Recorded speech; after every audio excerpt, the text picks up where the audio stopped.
All right. Welcome to another deep dive where we dive deep into stuff you guys send our way. That's right. We take all the cool stuff you've shared and try to find those real nuggets of wisdom. Exactly. Those little golden nuggets. And today's no exception. You sent us this article. It's by Ollie Richards on story learning.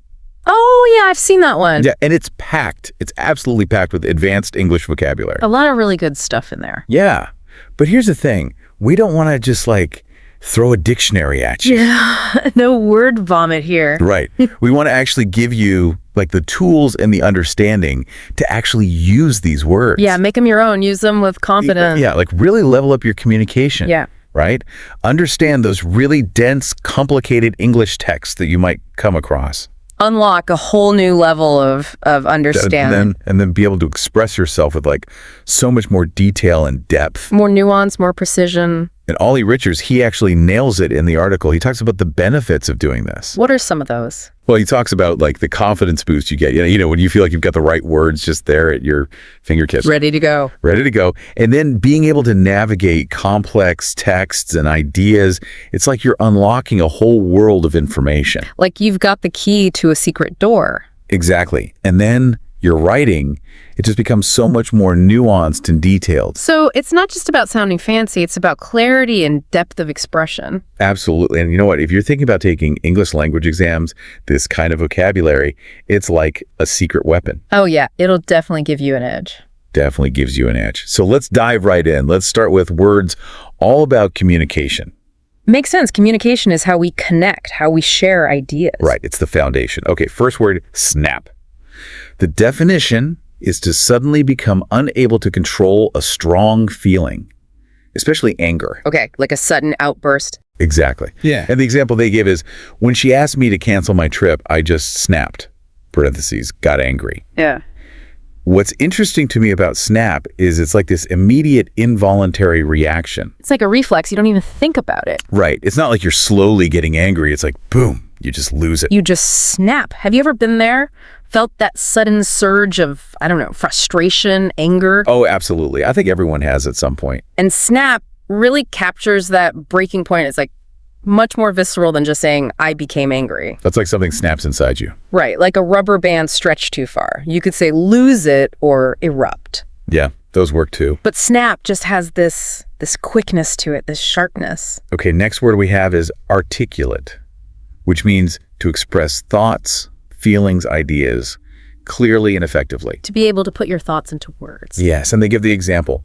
She cannot articulate her feelings very well. And it really makes you think about how important it is to be able to put your inner world into words that other people understand. Yeah. Imagine having a brilliant idea, but not being able to explain it. Right, or feeling something deeply, but not being able to express it. Exactly. And articulate isn't just about speaking clearly, it's about how you come across. It's about making an impact. Yeah, someone who can articulate their thoughts well, they often seem more credible, more persuasive. Like they know what they're talking about. Exactly, so it's a really valuable skill. Okay, then we have summarize, which means to express the most important facts or ideas about something or someone in a short and clear form. To get to the point. Right, no rambling. And the example is, I'll just summarize the main points of the argument in a few words. In today's world where we're just bombarded with information, being able to summarize is like a superpower. It's about respecting people's time and attention. Totally. What do you think is the most important thing about summarizing?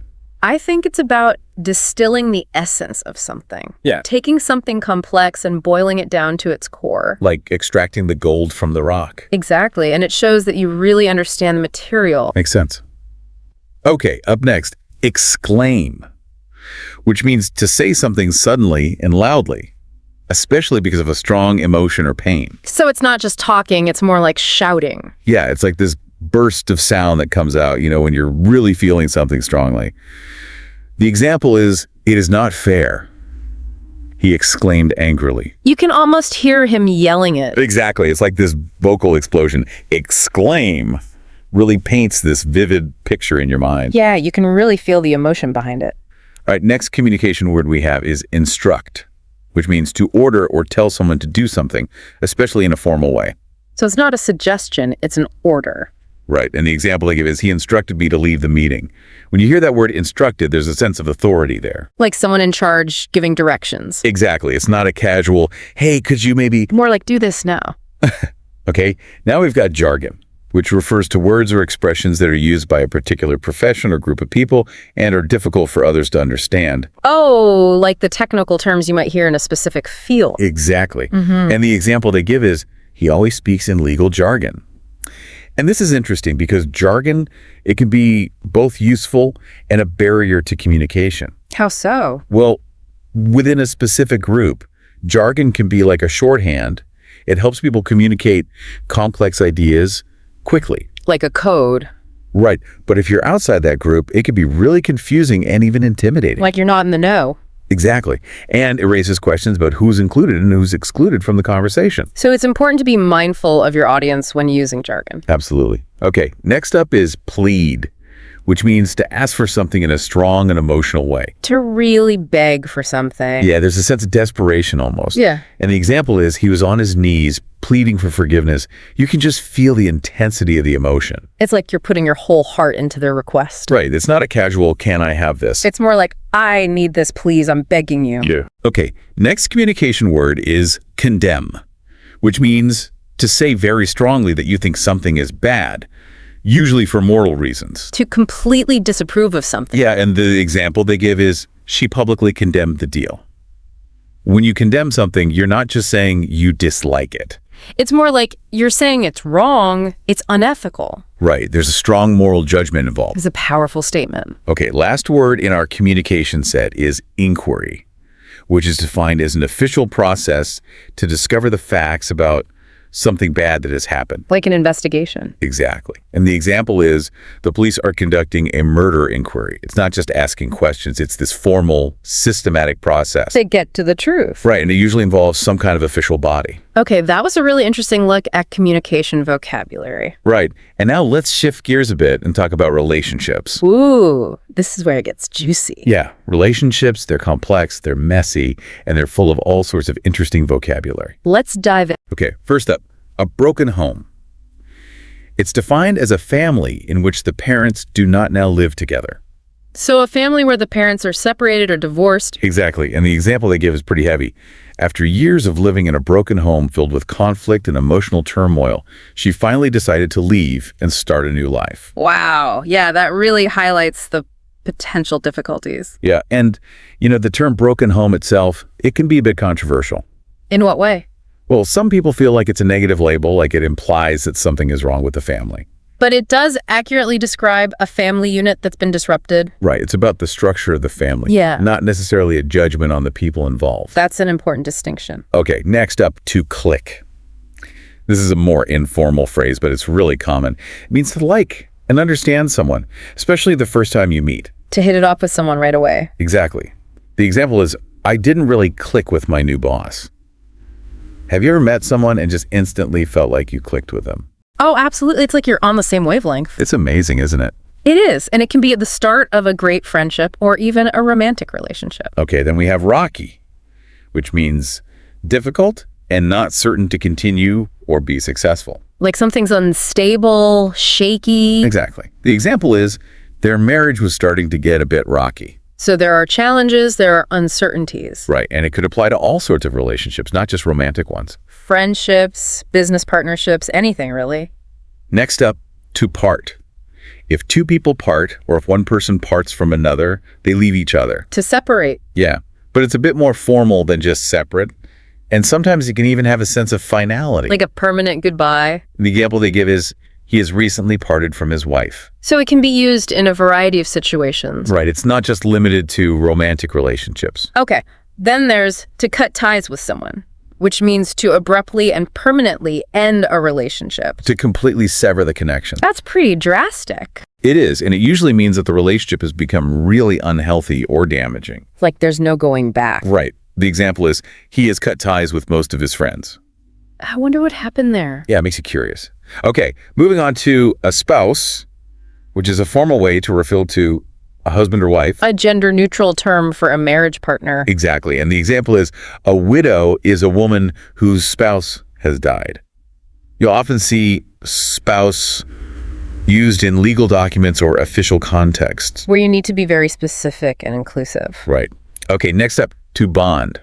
This means to develop a strong relationship with someone. To form a close connection. Yes, and the example is they failed to bond with their neighbors. It happens sometimes. You don't always click with everyone. Right, and bonding, it often takes time and shared experiences. Like going through something together, good or bad. Okay, next word is sibling, which simply means a brother or sister. A basic family term. Yep, the example is I have 3 siblings, 1 brother and 2 sisters. Everyone knows what a sibling is. All right, it's a pretty universal concept. Okay, next up, unmarried, meaning not married. Pretty straightforward. Yeah, no ambiguity there.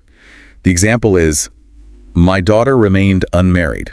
It's just a factual statement about someone's marital status. Okay, then we had to be on good bad terms with someone, which describes the quality of a relationship. Like how well you get along with someone. Exactly. The example is, they're not on good terms with their family members. Sadly, that happens sometimes. It does. Okay, last word in our relationship set is hospitality, which is when people are friendly and welcoming to guests and visitors. Making people feel comfortable and welcome. Yes, the example is the local people showed great hospitality. Have you ever experienced hospitality that just really stood out to you? Oh, absolutely. It's those times when people go above and beyond to make you feel at home. Exactly. It's like a warm feeling. It's a special kind of generosity. Okay, now let's talk about homes and buildings, the spaces we live and work in. The structures around us. Right, and the vocabulary we use to describe them. First up, infrastructure.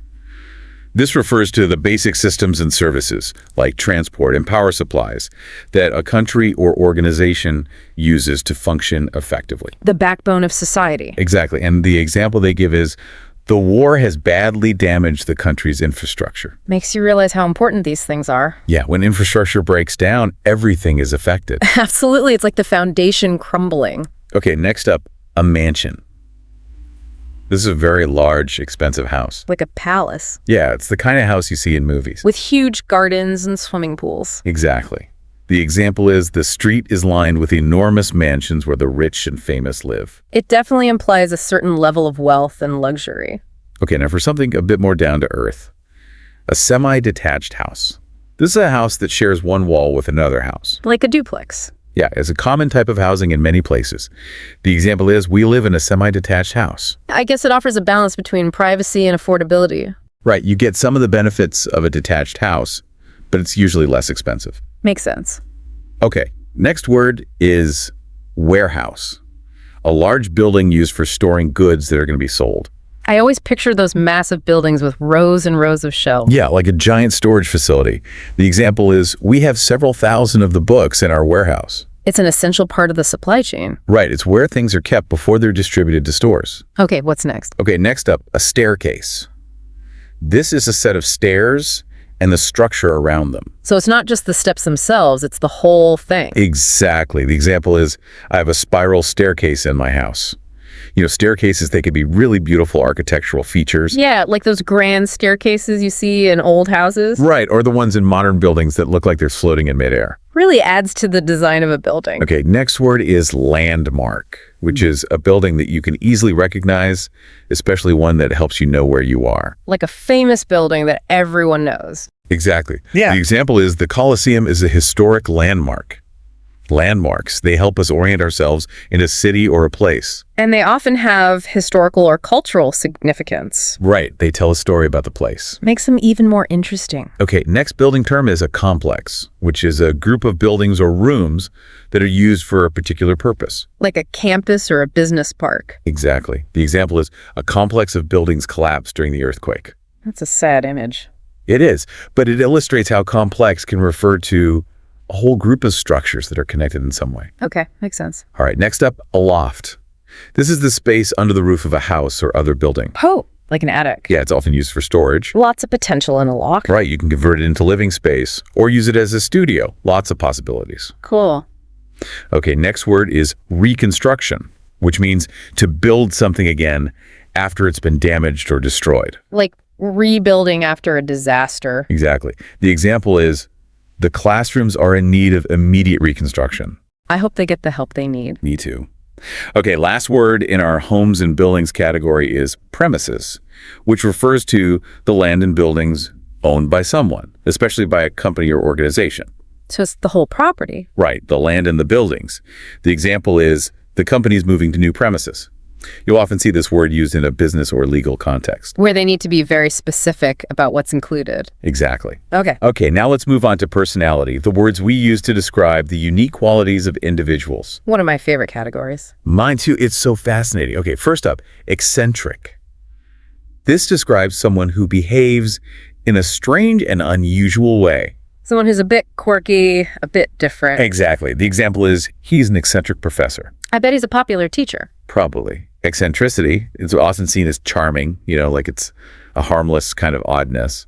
As long as it's not harmful, eccentricity can be endearing. Okay. Next up, resourceful, which means good at finding ways to solve problems. To be able to think on your feet? Right, to be creative and adaptable. Yeah. The example is, when we didn't have much money, we had to be more resourceful. Sometimes necessity is the mother of invention. It really is. Okay, then we have antisocial, which describes someone who doesn't like being with other people. Someone who prefers their own company. Exactly. The example is, I hope they won't think I'm antisocial if I don't go to the party. It's okay to be an introvert. Sometimes you just need some alone time. Right. It's not a bad thing. It's just a personality trait. Okay, next up. Okay, cynical. This means believing that people are only interested in themselves and are not sincere. To have a distrustful view of human nature. Yeah, and the example is, many people have become cynical about politicians. Sadly, I can understand why. Yeah, sometimes it feels like cynicism is on the rise. It can be a defense mechanism, a way to protect yourself from disappointment. Okay, moving on to trustworthy, which describes someone who could be trusted, reliable. Someone you can count on. Exactly. The example is, he assured me she was completely trustworthy. Trust is essential in any relationship. It's the foundation of strong connections. Okay, next personality word is elated, which means extremely happy and excited. Overjoyed. Yeah, the example is, we were elated at the news. It's a wonderful feeling, that pure joy and excitement. Okay, next up, versatile, which means having many different skills. A multi-talented person. Exactly.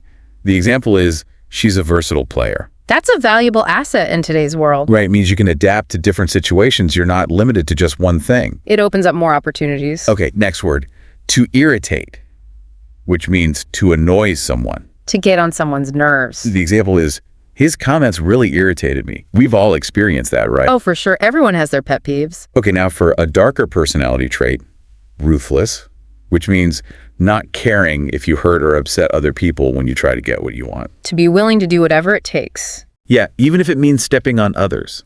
The example is, Hitler was a ruthless dictator. A very negative trait, lacking in empathy. Right, it's about pursuing your goals at any cost. Not a good look. Okay, last word in our personality set is chatty, which simply means liking to talk a lot. Someone who's talkative, sociable. Exactly. The example is, I have very chatty friends. I bet they keep you entertained. They do. Okay, now let's move on to words that help us describe things. To add more detail and color to our language. Exactly, to make our communication more vivid and engaging. Okay, first up, shabby. This means looking untidy and in bad condition. Worn out, run down. Right, the example is, they lived in a shabby apartment. It makes me picture peeling paint and threadbare furniture. Yeah, it's not a pretty picture. Okay, next up, luxurious, which means very comfortable and expensive. Indulgent, high-end. The example is, they stayed in a luxurious hotel. I can imagine plush carpets, soft lighting, and impeccable service. Yeah, it's all about comfort and indulgence. A nice treat every now and then. Okay, next descriptive word is defective, which means not in good condition or not working correctly. Broken, faulty. Right. The example is, if the goods are defective, you should get a full refund. I've definitely returned my fair share of defective products. Me too. Okay, next up, monotonous, which means boring because it stays the same. Repetitive, lacking in variation. The example is, he has a monotonous voice. I can almost fall asleep just thinking about it. It's like listening to someone drone on and on without any change in tone or pace. It's the opposite of engaging. Okay, then we have bland, which specifically refers to food that doesn't have much taste. Tasteless, lacking in flavor. The example is, the meal was a bit bland.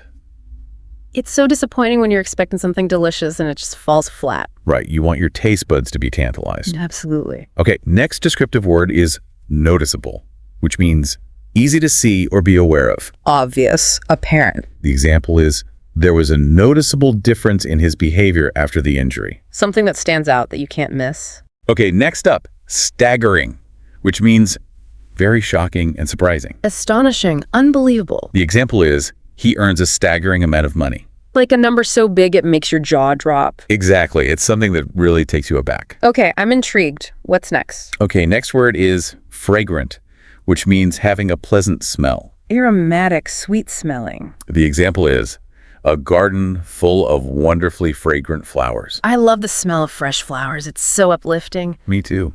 Scents can be really powerful. They can evoke memories and emotions. Absolutely. They can transport you to another place and time. Okay, our next descriptive word is scarce, which means rare or not available in large amounts. Limited, in short supply. The example is, food was becoming scarce. A situation where there's not enough to go around. Right, it can be a serious problem. Especially when it comes to essential resources. Okay, last word in our describing things category is sensational, which means very exciting or extremely good. Amazing, outstanding. The example is, the movie was sensational. Like something that blows you away. Exactly. It's something that exceeds your expectations. Okay, on to our final category then. Yep. Actions, the words that describe movement, energy, and purpose. The verbs that bring our language to life. Exactly. Okay, first up, to stamp, which means to put your foot down on the ground hard and quickly, often to show anger. To stomp your foot in frustration. Yeah, it's a very visual action, very You expressive. can almost feel the force behind it. The example is, no, she shouted, stamping her foot. It's like a physical manifestation of anger. Okay, next action word is to sprinkle, which means to gently drop small pieces of something over a surface. To scatter lightly. Right, the example is sprinkle the cake with sugar before serving. It's a delicate action, often used in cooking or decorating. Okay, next up, a hunt, which is a search for something or someone. To look for something diligently. Exactly, the example is, after a long hunt, we finally found a house we liked. It can be a challenging process, but the reward is worth it when you finally find what you're looking for. Okay, next action word is to giggle, which means to laugh in a nervous or silly way. A light, often uncontrolled laugh. The example is, she started giggling and couldn't stop. It's usually a reaction to something funny or embarrassing. Okay, next up, a glare, which is a long, angry look. To stare at someone with hostility. The example is, she gave me an angry glare. It's a powerful, nonverbal way to communicate displeasure. Okay, next action word is to wreck, which means to destroy or badly damage something. To ruin something completely. The example is, the explosion wrecked several cars and damaged nearby buildings. It's a violent and destructive action. Okay, next up, to grin, which means to smile, a big smile. To beam with happiness. The example is, he grinned at me from the entrance. It's a contagious smile. It makes you want to smile back. Okay, next action is a gaze, which is a long look at someone or something. To look intently, often with interest or contemplation. The example is, he turned his gaze on me. It can be a way to show admiration or to study something closely. Okay, next action is to grasp, which means to take hold of something or someone firmly. To grip tightly. The example is, he grasped my hand enthusiastically. It can be a sign of affection, support, or even desperation. Okay, last action word in our deep dive is an escape, which means when someone succeeds in getting out of a place or a dangerous or bad situation. To break free, to get away. The example is, he made his escape on the back of a motorbike. It's a thrilling concept, the idea of escaping from danger. Well, that brings us to the end of our deep dive into this amazing collection of advanced English vocabulary. Wow, we've covered a lot of ground today. We've gone from communication to relationships to homes and buildings to personality and finally to actions. And as David Wilkins said, without vocabulary, nothing can be conveyed. That's so true. Expanding your vocabulary, it really does empower you to communicate more effectively and to understand the world around you more deeply. So what do you think? Which words from today's deep dive resonated with you the most? Yeah, which ones are you going to try to use in your own conversations or writing? Because that's the key, taking this knowledge and making it your own. Exactly. It's not just about knowing the words, it's about using them. So go out there and experiment, have fun with language. And keep those deep dive suggestions coming. We love exploring new words or ideas with you. Thanks for joining us. See you next time.